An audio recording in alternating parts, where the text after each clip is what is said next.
عن أبي هريرة رضي الله تعالى عنه أن رسول الله صلى الله عليه وسلم قال إن لله 99 اسما 100 إلا واحدة من أحصاها دخل الجنة। অর্থ হযরত আবী হুরায়রা রাদিয়াল্লাহু তাআলা আনহু হতে বর্ণিত রাসূল পাক সাল্লাল্লাহু আলাইহি ওয়াসাল্লাম ইরশাদ করেছেন, যদি কোনো ব্যক্তি আল্লাহ তাআলার মর্যাদা সম্পূর্ণ 99টি নাম মুখস্থ করেন, আল্লাহ তাআলা নিঃসন্দেহে সেই ব্যক্তিকে জান্নাতের মধ্যে দাখিল করবেন। বিসমিল্লাহির রাহমানির রহিম। হুয়া আল্লাহুল্লাযী লা ইলাহা ইল্লা হু আর-রাহমানুর রহিম।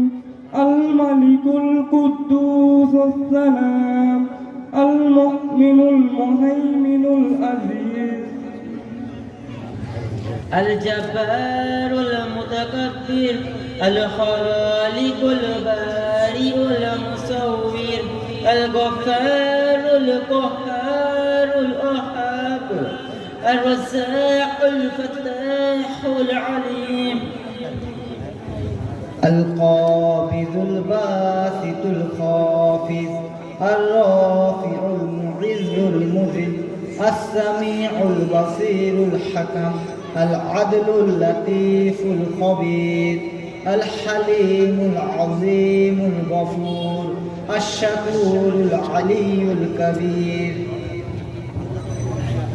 الحفيظ المقيت الحسيب الجليل الكريم الرقيب المجيب الواسع الحكيم الودود المجيد الباعث الشهيد الحق الوكيل القوي المتين الولي الحميد المحسن المبدئ المعيد المحيي المميت الحي القيوم الواجد الماجد الواحد الأحد الصمد القادر المقتدر المقدم المؤخر الأول الآخر الظاهر الباطن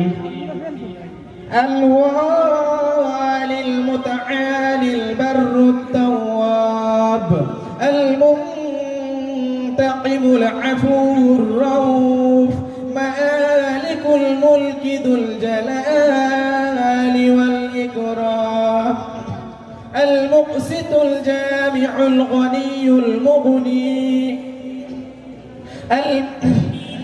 المانع الضار النافع النور الهادي البديع الباقي الوارث الرشيد الصبور جل جلاله وأما نواله. بعد أعوذ بالله من الشيطان الرجيم ولله الأسماء الحسنى فادعوه بها صدق الله العظيم। অর্থাৎ আল্লাহ তাআলার মর্যাদা সম্পন্ন 99টি নাম রয়েছে, তোমরা তাকে সেই সব নাম নিয়েই ডাকো। আসসালামু আলাইকুম ওয়া রাহমাতুল্লাহি ওয়া বারাকাতুহু। ওয়া আলাইকুম আসসালাম ওয়া রাহমাতুল্লাহ।